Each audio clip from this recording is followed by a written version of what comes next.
ایک ایسی تختی جس میں اس کائنات کے تمام راز لکھے ہوئے ہیں۔ کون کب مرے گا، کس کو کتنا رزق دیا جائے گا، اور کس کی زندگی میں کون کون سے حالات درپیش ہوں گے،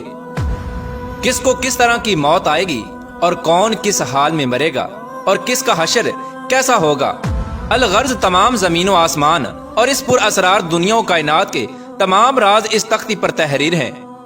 پیارے دوستو، کیا آپ جانتے ہیں کہ لوح محفوظ کیا ہے اور یہ کہاں پر ہے؟ اللہ تبارک و تعالیٰ نے لوح محفوظ کو کس طرح پیدا کیا، اس کی شکل و صورت کیسی ہے، اور اس کو کس چیز سے بنایا گیا، اور لوح محفوظ کے اندر اس کائنات کے کون کون سے راز تحریر کیے ہوئے ہیں۔ اور جب اللہ تبارک و تعالیٰ کسی کام کا ارادہ فرماتا ہے تو اس کام کو کیسے سر انجام دیا جاتا ہے، اور لوح محفوظ پر اللہ تبارک و تعالیٰ نے کس فرشتے کی ڈیوٹی لگائی ہوئی ہے، اور کیا لوح محفوظ میں لکھی ہوئی تقدیریں بدلی جا سکتی ہیں؟ پیارے دوستو، ان تمام تر سوالات کے جوابات قرآن و حدیث کی روشنی میں آج کی اس ویڈیو میں ہم آپ کو بتائیں گے، لہٰذا آپ سے گزارش ہے کہ ہماری اس ویڈیو کو اینڈ تک ضرور دیکھیے گا۔ پیارے دوستو، جس طرح اللہ تبارک و تعالیٰ کی وحدانیت پر اور اللہ تبارک و تعالیٰ کے تمام رسولوں پر ایمان لانا ضروری ہے، اس طرح اللہ تبارک و تعالیٰ کے فرشتوں پر، لوح محفوظ پر، عرش و کرسی اور قیامت کے قائم ہونے پر بھی ایمان لانا ضروری ہے۔ لوح ایک عربی زبان کا لفظ ہے جس کا مطلب ہے تختی، اور محفوظ اسے کہتے ہیں جس کی حفاظت کی جائے۔ پیارے دوستو، روایات میں آتا ہے کہ اللہ تبارک و تعالیٰ نے زمین و آسمان کو تخلیق کرنے سے 50,000 سال پہلے لوح محفوظ کو تخلیق فرمایا۔ اللہ تبارک و تعالیٰ نے جب قلم اور لوح محفوظ کو تخلیق فرمایا تو اللہ تبارک و تعالیٰ نے قلم کو حکم ارشاد فرمایا کہ لکھ، تو قلم نے اللہ تبارک و تعالیٰ کی بارگاہ میں عرض کیا، یا رب العالمین کیا لکھوں؟ تو اللہ تبارک و تعالیٰ نے ارشاد فرمایا کہ اس کائنات کی ابتدا سے لے کر انتہا تک تمام تر معاملات کو لکھ دے۔ تو قلم نے اللہ تبارک و تعالیٰ کے حکم کے مطابق لوح محفوظ پر تمام تر معاملات کو لکھ دیا۔ پیارے دوستو، لوح محفوظ وہ تختی ہے جس میں تمام انسانوں کی تقدیریں لکھی ہوئی ہیں۔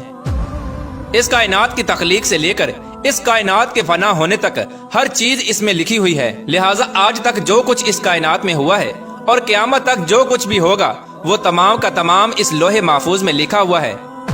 اور لوح محفوظ تمام مخلوقات کی پہنچ سے بالا تر ہے، کوئی بھی انسان یا شیطان اس تک نہیں پہنچ سکتا۔ جیسا کہ بخاری شریف کی حدیث ہے کہ حضور پاک صلی اللہ تعالی علیہ وآلہ وسلم نے ارشاد فرمایا کہ اللہ تبارک و تعالیٰ نے لوح محفوظ میں ہر چیز لکھ دی اور آسمان و زمین کو پیدا کیا۔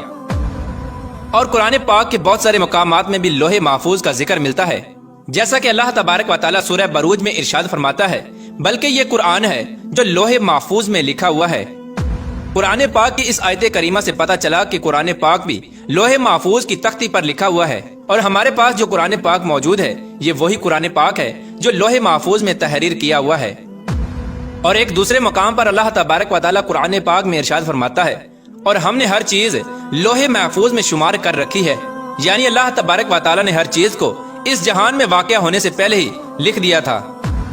پیارے دوستو، لوح محفوظ کو اللہ تبارک و تعالیٰ نے سفید موتیوں سے بنایا ہے، اور اس کے صفحات یعنی پیجز سرخ یاقوت کے ہیں، اور اس کی تحریریں نور سے لکھی ہوئی ہیں۔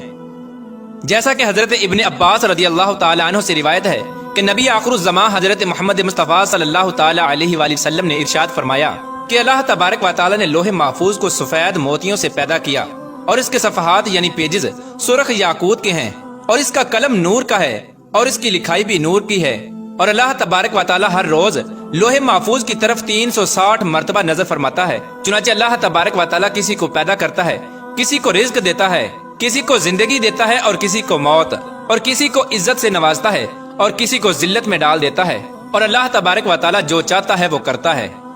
پیارے دوستو، روایات میں آتا ہے کہ لوح محفوظ کی لمبائی زمین و آسمان کے برابر ہے، اور اس کی چوڑائی مشرق اور مغرب کے برابر ہے۔ لوح محفوظ عرش کی دائیں جانب ہے اور عرش کے ساتھ لٹکی ہوئی ہے، اور اس کی اصل ایک فرشتے کی گود میں ہے۔ حضرت ابن عباس رضی اللہ تعالیٰ عنہ بیان فرماتے ہیں کہ لوح محفوظ کے سینے پر بطور ٹائٹل یہ الفاظ لکھے ہوئے ہیں کہ اللہ کے علاوہ کوئی عبادت کے لائق نہیں، اس کا دین اسلام ہے، اور محمد صلی اللہ تعالیٰ علیہ وآلہ وسلم اس کے بندے اور رسول ہیں، لہٰذا جو بھی اللہ پر ایمان لائے گا اور اس کے وعدوں کو سچا جانے گا اور اس کے رسولوں کی اتباع کرے گا تو اللہ تبارک و تعالیٰ اس کو جنت میں داخل کر دے گا۔ پیارے دوستو، لوح محفوظ پر اللہ تبارک و تعالیٰ نے اپنے مقرر فرشتے حضرت اسرافیل علیہ السلام کی ڈیوٹی لگائی ہے، جیسا کہ حضرت ابو سنان رحمۃ اللہ تعالی علیہ فرماتے ہیں کہ اللہ تبارک و تعالیٰ کے سب سے زیادہ قریب لوح محفوظ ہے جو عرش کے ساتھ لٹکی ہوئی ہے، جب اللہ تبارک و تعالیٰ کسی شے کا ارادہ فرماتا ہے تو لوح محفوظ میں لکھ دیتا ہے، تو یہ لوح محفوظ حضرت اسرافیل علیہ السلام کے ماتھے کو آ کر ٹکراتی ہے، جبکہ حضرت اسرافیل علیہ السلام اللہ تبارک و تعالیٰ کی عظمت کی وجہ سے اپنے سر کو جھکائے ہوئے ہیں اور اپنی نظروں کو نہیں اٹھاتے۔ جب لوح محفوظ کی تختی حضرت اسرافیل علیہ السلام کے ماتھے سے آ کر ٹکراتی ہے تو حضرت اسرافیل علیہ السلام اس میں نظر کرتے ہیں۔ اگر اس میں اللہ تبارک و تعالیٰ کا حکم آسمان والوں کے متعلق ہوتا ہے تو حضرت اسرافیل علیہ السلام میکائیل علیہ السلام کے سپرد کر دیتے ہیں، اور اگر کوئی حکم زمین والوں کے متعلق ہوتا ہے تو حضرت اسرافیل علیہ السلام اس حکم کو حضرت جبرائیل علیہ السلام کے سپرد کر دیتے ہیں۔ بس سب سے پہلے روز قیامت جس چیز کا حساب ہوگا وہ لوح محفوظ ہوگی۔ پیارے دوستو، جب روز قیامت اللہ تبارک و تعالیٰ لوح محفوظ کو حساب کے لیے بلائے گا تو اس کے سب جوڑ کانپ رہے ہوں گے، تو اللہ تبارک و تعالیٰ لوح محفوظ سے فرمائے گا کہ کیا تو نے میرے حکم پہنچا دیے تھے؟ تو لوح محفوظ اللہ تبارک و تعالیٰ کی بارگاہ میں عرض کرے گی، جی ہاں یا رب العالمین۔ تو کہا جائے گا تیرے حق میں کون گواہی دے گا؟ تو وہ اللہ تبارک و تعالیٰ کی بارگاہ میں عرض کرے گی حضرت اسرافیل علیہ السلام۔ تو اس وقت حضرت اسرافیل علیہ السلام کو بلایا جائے گا۔ اس وقت حضرت اسرافیل علیہ السلام کے بھی جوڑ کانپ رہے ہوں گے۔ اللہ تبارک و تعالیٰ حضرت اسرافیل علیہ السلام سے فرمائے گا، کیا تجھے لوح محفوظ نے میرے تمام احکام پہنچا دیے تھے؟ تو حضرت اسرافیل علیہ السلام اللہ تبارک و تعالیٰ کی بارگاہ میں عرض کریں گے، جی ہاں یا رب العالمین۔ اس وقت لوح محفوظ کہے گی، سب تعریفیں اس اللہ تبارک و تعالیٰ کے لیے جس نے مجھے برے عذاب سے نجات عطا فرمائی۔ اور پھر اسی طرح حساب و کتاب کا سلسلہ ہوتا رہے گا۔ پیارے دوستو، بات کرتے ہیں کہ کیا لوح محفوظ کی تقدیر کو بدلا جا سکتا ہے، اور کیا واقعی تقدیر دعاؤں سے بدل جاتی ہے؟ اس کے بارے میں روایات میں آتا ہے کہ تقدیر 3 قسم کی ہوتی ہے۔ پہلی تقدیر وہ ہوتی ہے جو عام انسانوں کی دعاؤں کی وجہ سے اللہ تبارک و تعالیٰ بدل دیتا ہے، اور دوسری تقدیر وہ ہوتی ہے جو اللہ تبارک و تعالیٰ اپنے خاص بندوں یا اپنے انبیاء کرام کی دعاؤں کی وجہ سے بدل دیتا ہے۔ ان 2 قسموں کے اندر تو تقدیر کو بدلا جا سکتا ہے، لیکن تقدیر کی تیسری قسم وہ تقدیر ہے جو لوح محفوظ پر تحریر ہے۔ اس تقدیر کو نہیں بدلا جا سکتا، حتیٰ کہ لوح محفوظ پر لکھی ہوئی تقدیر کو تبدیل کرنے کے لیے کوئی نبی بھی دعا کرنا چاہے تو اللہ تبارک و تعالیٰ اس کو روک دیتا ہے۔ پیار دوستو، اس سے معلوم ہوا کہ لوح محفوظ پر جو کچھ بھی لکھا ہوا ہے اس میں کسی قسم کی کوئی تبدیلی نہیں ہو سکتی، اور لوح محفوظ پر لکھی ہوئی تقدیر کو کسی طرح بھی بدلا نہیں جا سکتا۔ البتہ کچھ تقدیریں ایسی ہوتی ہیں جس کو اللہ تبارک و تعالیٰ صحیفوں کی شکل میں فرشتوں کو عطا فرماتا ہے، تو وہ تقدیریں اللہ تبارک و تعالیٰ کے نیک بندوں، اولیاء کرام اور اللہ تبارک و تعالیٰ کے انبیاء کرام کی دعاؤں سے تبدیل ہو جاتی ہیں۔ اللہ تبارک و تعالیٰ سے دعا ہے کہ اللہ تبارک و تعالیٰ ہمارے تمام صغائر کبائر گناہوں کو معاف فرمائے، اور اپنے پیارے حبیب حضرت محمد مصطفیٰ صلی اللہ تعالی علیہ وآلہ وسلم کی شریعت کے مطابق زندگی گزارنے کی توفیق عطا فرمائے، اور ان کی محبت کے اندر جینا مرنا نصیب فرمائے۔